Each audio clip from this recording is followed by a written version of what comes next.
When you learn a language, your learning can usually be divided up into three main parts: pronunciation, grammar, and words. In order to become proficient in a language, you need to master all three parts. It follows that in order to make a language, you need the same. So far in this series, we've looked at pronunciation, or phonology. Now it's time to begin on grammar.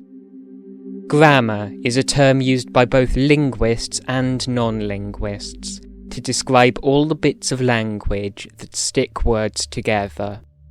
But as linguists, we more often divide it up into separate fields, namely morphology, which studies how smaller elements come together to form words, and syntax, which studies how whole words combine to form larger units, like phrases and sentences. Even though we do this, it's important to understand that they aren't strictly separate categories. As you'll see in the next few episodes, they often do interact with one another and with phonology to form combined fields, such as morphosyntax and morphophonology. However, they are still useful to distinguish, and this is the approach taken by most linguistics courses, so I will follow suit in this series, with the next few episodes focusing on various parts of morphology and related topics, and a subsequent episode dedicated to syntax. It's just worth knowing that a lot of the ideas I'll introduce in this video are also applicable to syntax. Just as phonology focuses on phonemes, morphology focuses on morphemes. Where a phoneme is an irreducible unit of sound, a morpheme is an irreducible unit of meaning. Morphemes can be classified as either free or bound. A free morpheme is one which can stand on its own, forming a full word. For examples, think of any of the basic, unmodified words of English, like dog, sing, smooth, or with. Bound morphemes, however, cannot stand alone, relying on free morphemes to be used. Think the ing in eating, the is in wishes, and the in younger. These elements can only be used when attached to host words. Ing could never be used on its own. Just as phonemes can have allophones, morphemes can have allomorphs, different phonological realizations of the same underlying morpheme. Both free and bound morphemes can have allomorphs. We've discussed the allomorphs of the English plural morpheme in a previous episode. It has different forms after voiced sounds, voiceless sounds, and sibilants. Since these realizations are separate phonemes in English, and don't vary like this in other words with the same sequences of sounds, they're not allophones, but they do show allomorphic variation. A free morpheme with multiple allomorphs can be seen in the indefinite article an. Before vowels, this takes the form an, while before consonants it loses the n to become a. A few times already in this video and in previous episodes, I've used words like noun, verb, article, adjective, and pronoun. But what do these mean exactly? Well, they're what we would call parts of speech, or word classes. Basically, not all words are created equal. Different ones do different things within a sentence. We can categorize them roughly based on form and function, or how they look and are internally composed, and what they do in the sentence and how they interact with other words. This is, very roughly, the morphology-syntax distinction we've discussed already. In the work of the ancient Greek grammarians, there were considered to be 8 parts of speech: nouns, verbs, participles, pronouns, adverbs, articles, prepositions, and conjunctions. This system has been expanded and modified over the last 2 millennia to give the general classification we use today. But crucially, this system is based on English, Latin, and Greek, and influenced by various other languages of Europe, but it does not work for all languages around the world. Some languages, for instance, lack adjectives, adverbs, or determiners. Others make only marginal use of certain classes, while others still have parts of speech that European languages don't. The Waggiman language of Northern Australia, for instance, only has a few true verbs, but it has an additional word class, the co-verbs, which must combine with regular verbs to express their meaning. But that aside, let's take a look at some of the more common parts of speech and the formal and functional behaviours that define them. A noun is generally a term for a person, place, thing, or idea. It can be placed in relation to a verb to show the entities involved in an action or state. It can also have properties attributed to it via adjectives, and be related to other nouns with adpositions. In English, nouns can be either singular or plural, and can take or include morphemes such as diminutives, denoting a smaller version of something, and agentives, showing the doer of an action. In other languages, they might also take cases, which show their role in a sentence, class, suggesting particularities of their behaviour, and definiteness, showing whether the specific instance of a noun is already known. Examples in English are donkey, woman, book, darkness, river, fun, and extinction. A verb is a word expressing an action or state. They define what the sentence is about, and, along with nouns, are one of the only 2 word classes found in all known languages. Functionally, they usually take nouns or pronouns to define what's happening. They can also be delimited with adverbs to specify their meaning. In English, they change their form based on person and number to show who's involved, tense and mood to show if and when something's happening, and can combine with other verbs to show further tense, aspect, mood, and voice to describe the nature of an event. In other languages, you may also encounter features such as evidentiality to show knowledge of the event, and negation to show an event as not having happened. English examples are think, eat, sleep, want, describe, have, and be.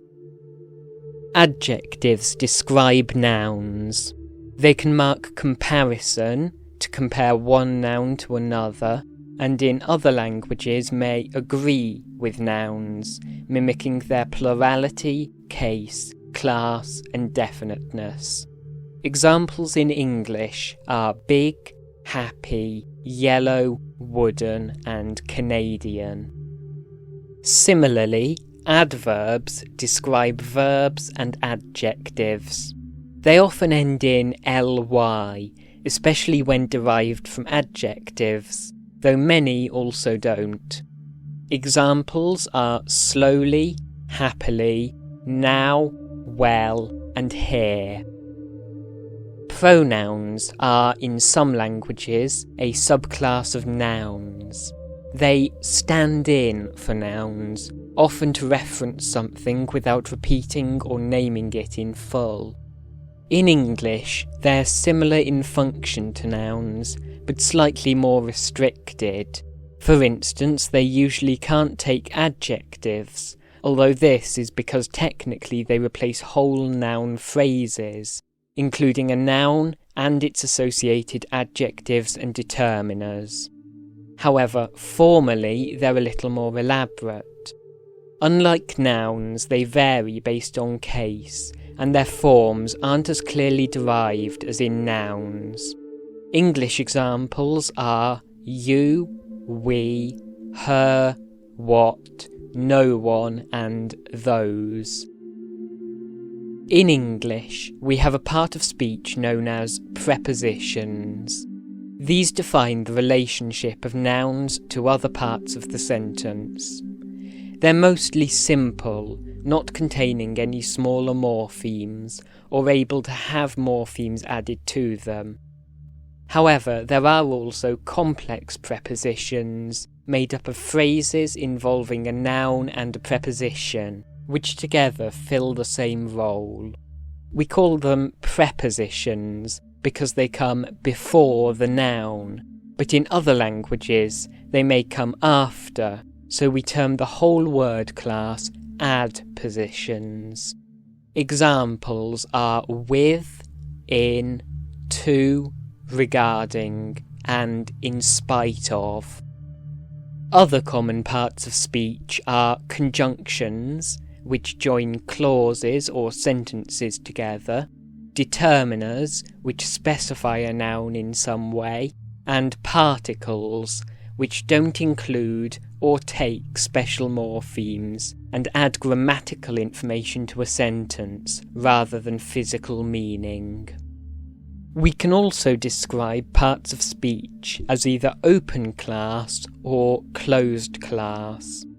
This describes how easily new words of that type can be created.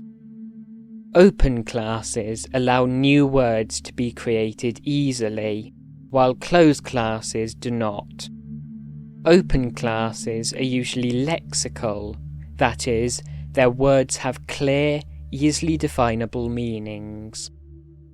Closed classes, however, are usually grammatical. Their words are harder to define and perform functions to bind sentences together.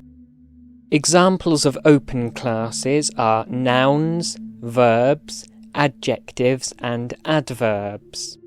Closed classes include pronouns, determiners, adpositions, and conjunctions.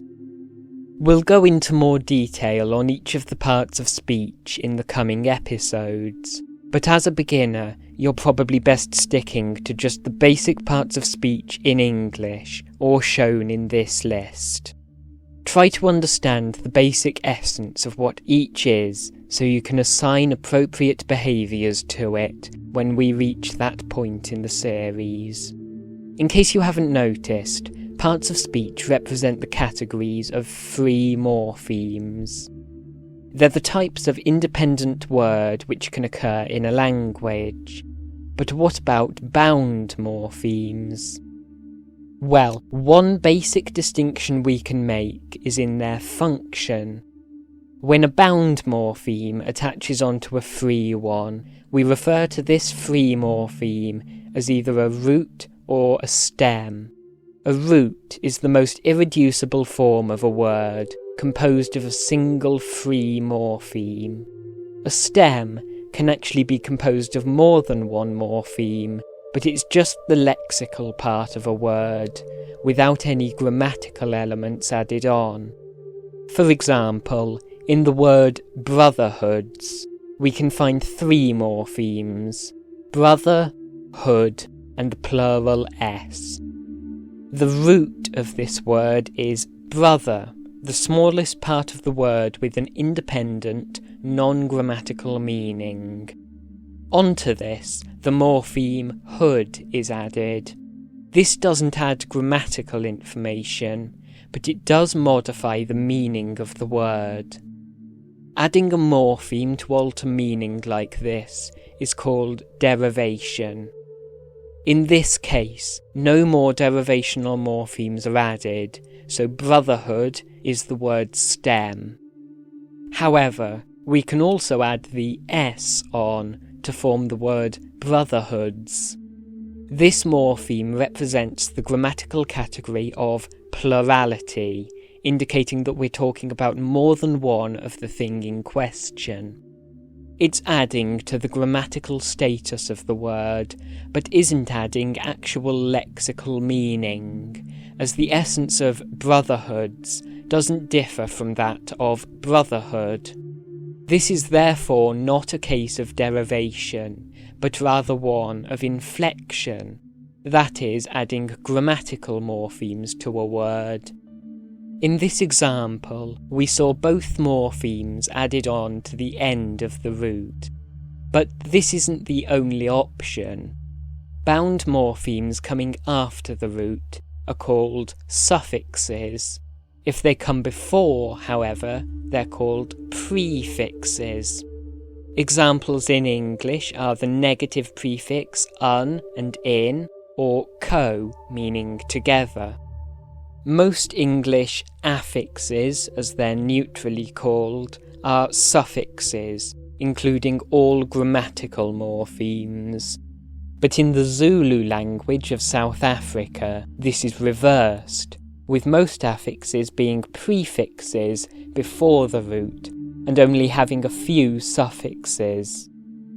Other languages may be intermediate to this, using neither more often than the other, such as is the case in the Choctaw language of the southern United States. While prefixes and suffixes are most common, affixes can also occur in places other than before or after the root.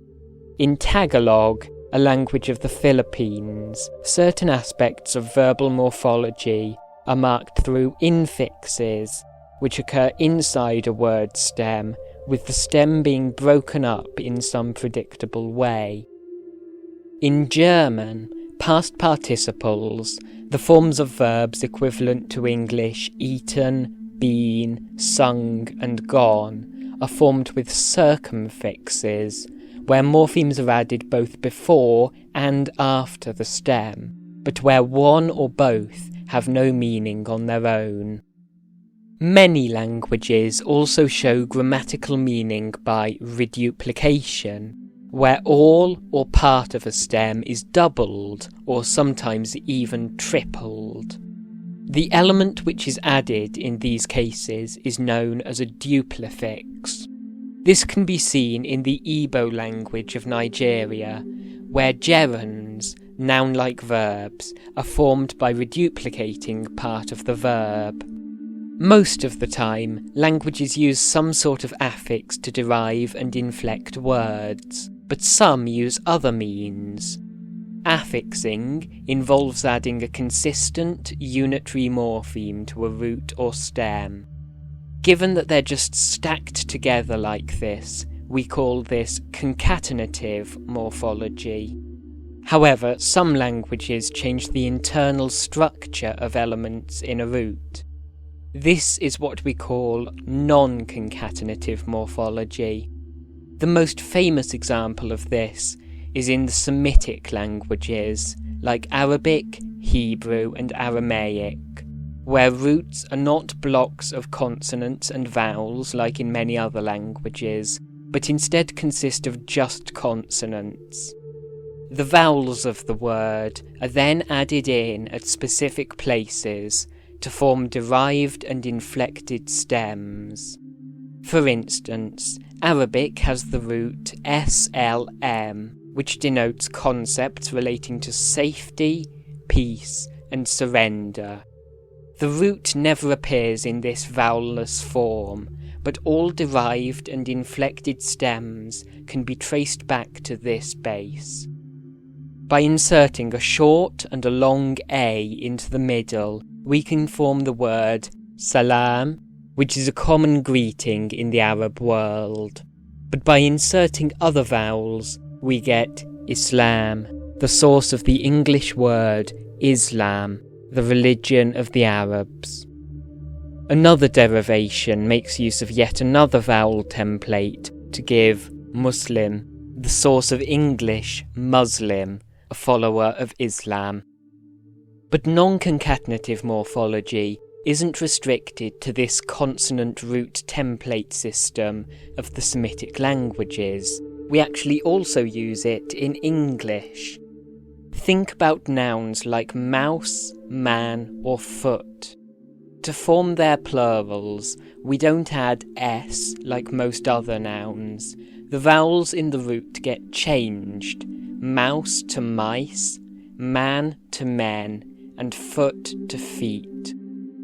Our verbs do funky things too, with sing having past tense sang and past participle sung, and have using had for both past tense and participle.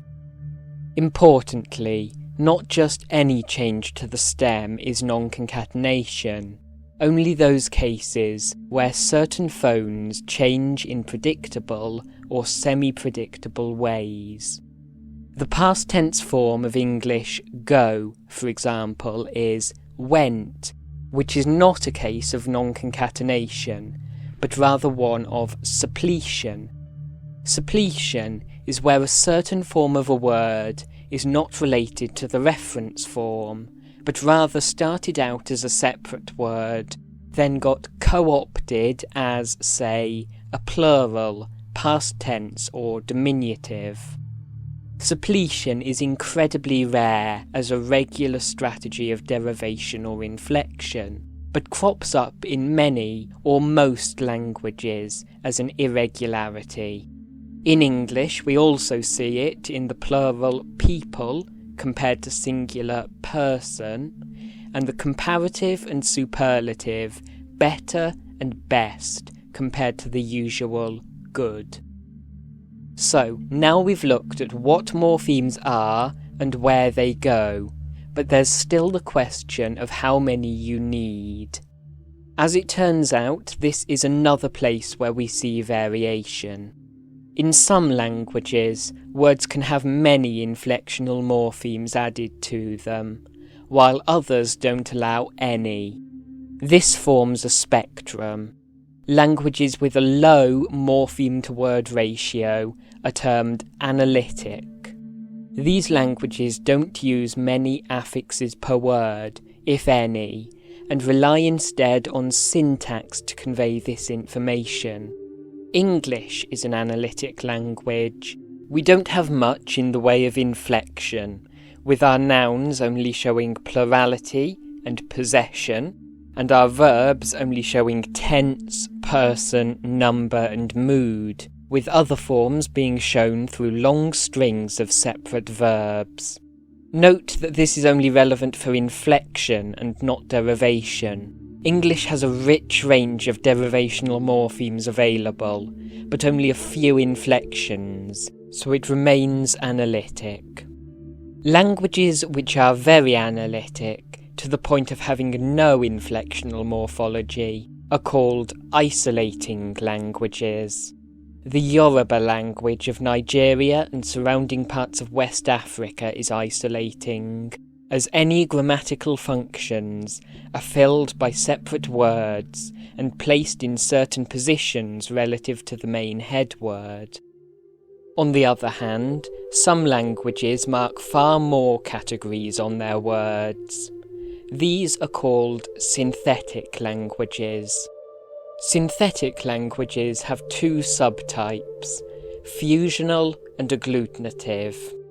In agglutinative languages, each grammatical category has its own morpheme, and these are stacked together separately. Turkish belongs to this class. Most morphemes denote just one thing, and are stacked together at the end of the word. In fusional languages, however, many grammatical categories are condensed into just a few morphemes. In Hindi, there's a single suffix conveying the first person singular masculine future indicative form of a verb, giving that morpheme 5 categories combined into one. The line between fusional and agglutinative isn't a hard one. Even Turkish uses a single morpheme for both person and number in its verbs. and the fusional language Persian forms its imperfect tenses by adding a separate prefix to the perfect form. And just as the extreme of the analytic side is an isolating language, a highly synthetic language can be called a polysynthetic language. These may be fusional or agglutinative, but are generally more agglutinative. An example language is Greenlandic, in which entire sentences can be expressed by a single inflected verb. Next, let's talk about alignment. This is a topic that's important for several parts of speech, both in morphology and syntax. It'll underline several of the things we talk about in the next few episodes, so it's important to get a basic understanding of now. We've seen that nouns and verbs can work together to make a sentence, but nouns aren't all the same in how they do this. We can define two main types of sentence, those where the verb requires two noun phrases, and those where it only requires one. We call these transitive and intransitive respectively. Transitive verbs generally denote an agent, A, doing something to a patient, P. Think the girl eats the cake, David sees John, or my cat killed God. Intransitive verbs generally show something happening to an experiencer, S, or the experiencer doing something without affecting anything else. Think the nurse runs, the snake dies, or the moon rises. It is actually, as ever, a little more complicated than this. If you want to challenge yourself, look up semantic roles. I'll leave a link in the description. But otherwise, just stick with this for now. All languages need a way of distinguishing the agent from the patient, so speakers can tell who is doing the action to whom. The girl eats the cake is very different from the cake eats the girl.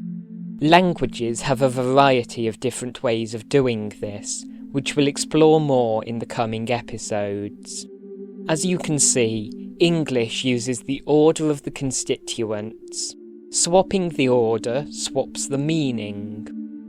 In other languages, word order is less important. In German, you can arrange sentences either way around and still know which noun is filling each role. That's because German relies partly on noun morphology to distinguish A from P. Other languages instead use verb morphology.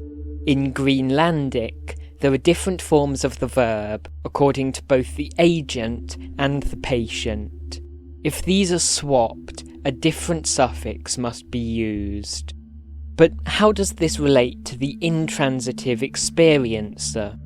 Well, if a language is going to mark the role of the nouns in transitive sentences, it generally likes to keep things symmetrical and do the same for intransitive sentences, especially since you can sometimes turn transitive sentences intransitive, or vice versa. Keeping some element of marking is helpful for this conversion. So we end up with these three roles, and find that in different languages they're grouped in different ways. In English, we treat the experiencer of intransitives the same way we do the agent of transitives. Since our main marking method is word order, we put both the A and the S roles before the verb, while only the patient comes after. Our verbs also use morphology to agree with these elements.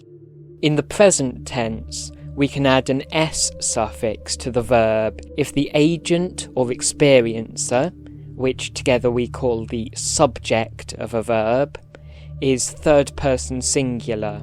Pronoun I, you, we, they, or a plural noun, it doesn't do this. Languages which behave like English in this way are said to have a nominative alignment. But as you might expect, there are other options. Basque is what's known as an ergative language. It uses the same marking for the experiencer as the patient. This stems from the idea of the experiencer being affected by the action rather than instigating it. In English, the patient of the verb kill and the experiencer of die are filling the same role, but we structure our sentences nominatively. In Basque, this relationship is more obvious, as exactly the same marking is used for the patient and the experiencer. The agent is then treated independently. Some languages play on the potential double function of the experiencer. These are called split languages. In some instances, a nominative pattern is used, while in others, an ergative one occurs. The reasons for using one pattern or the other vary between languages. Sometimes it's related to whether the experiencer is more active or passive, but sometimes it's down to grammatical or pragmatic conditions. Hindi is an example of this, where the marking system of the noun depends on the aspect of the verb. Other systems are rarer. One is with direct languages, where no distinction is made between agent, patient, and experiencer. In terms of word order, this may mean there's no fixed word order, while in terms of morphology, it simply indicates a lack of this. In tripartite systems, A, P, and S are all marked separately. Each may have distinctive morphology, or there may be special word order for each one. One of the coolest systems is probably direct inverse or hierarchical alignment, where the marking depends on where the participants fall on a hierarchy of importance. If a constituent is of a certain slot relative to another, they're always marked the same, but there may be an additional marker to show that the roles are reversed. This is the system used by Ojibwe. The rarest system is that of transitive languages, where the agent and patient are marked the same, but the experiencer is marked separately. Given that this doesn't actually provide extra information about the roles, since you can already tell if a verb is transitive or not many languages use it. We mainly see it when a language which historically used one system is changing over to another, or where there is some other reason to distinguish the cases. Now, a lot of the time languages use the same alignment across the board, but some have different systems, depending on the type of marking. For instance, Nepali uses ergative noun morphology, but nominative verb morphology. Verbs show the same marking for the agent and experiencer, but nouns show the same marking for the patient and the experiencer. One thing that's actually very common is for one or more marking strategies to use a direct system, while others use something else. This is because you don't usually need all three systems to show the same thing, so it can be simplified by ignoring this. Mandarin uses a nominative-style word order, with agent and experiencer coming before the verb and patient after. However, it uses no verb or noun morphology to show this, so could be said to have direct alignments for these. The final general thing you need to know is glossing. We won't look too much at this in this video. I'll leave some links in the description, and I'll do a full video on the topic at some point in the future. But you do need the basics for the coming videos, so let's take a quick look. When we're looking at languages and their structure, it's hard to tell what's going on if we don't speak that language, which usually we don't. So we note down the meaning and function of every morpheme under the language sample, a kind of running in-text translation that also shows all the important information. This is called a gloss, and is something you've probably seen quite a lot already in this series. The basic principle is to translate every lexical word and give a functional description of every grammatical morpheme. We do this using a set of standardized abbreviations which are written in capital letters. Let's gloss the English sentence, "The man eats his chips." We start by translating, or in this case just rewriting, all the lexical words man, eat and chip. Note that we use the unmarked form of eat and chip, what's known as the lemma form. All the other words and morphemes are grammatical, so we'll leave these for now. Next, let's look at the word the. This is the definite article. It's filling the function of making the noun definite, referring to a certain individual. This is the only role it's filling, and its use doesn't preclude any other functions, so we gloss it just as definite, the abbreviation for which is DEF. Next, let's do the same with his.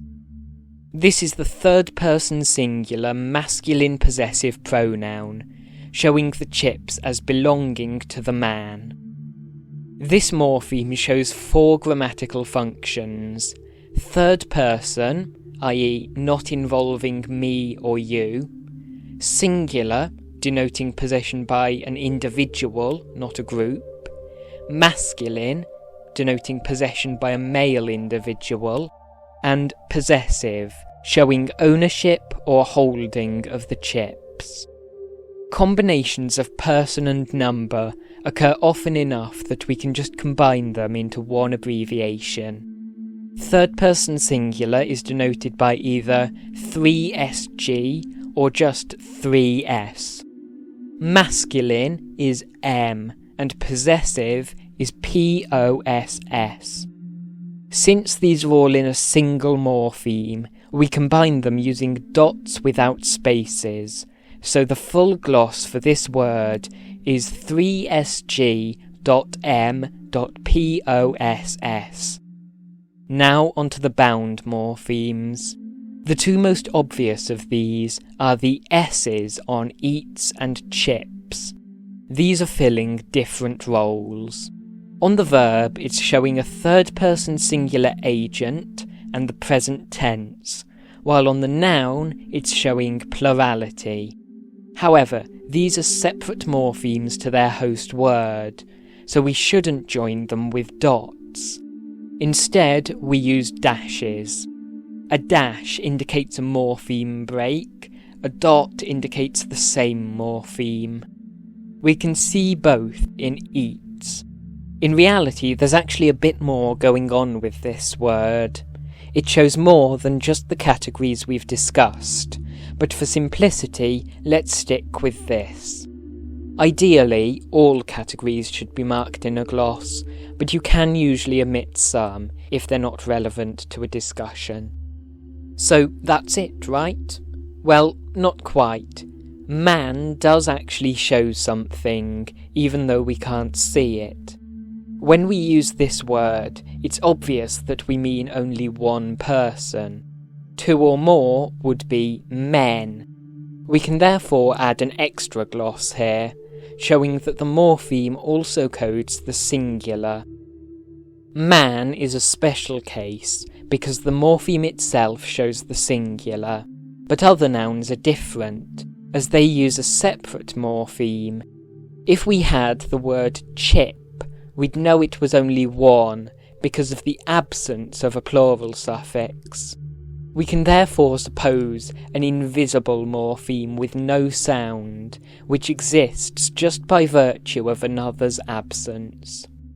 We call these zero morphemes and denote them using an O with a line through it. We can then gloss this just the same as any other. When working with other languages, we usually put the gloss in between the sentence and its translation. We also often separate out morphemes with dashes, so we can see where the morpheme boundaries are. If you want to get to grips with glossing, the standard system uses the Leipzig glossing rules, which are linked in the description. So that brings us to the end of this episode. I realise this isn't a very practical episode, but hopefully you can start thinking about how you might want your Conlang to behave.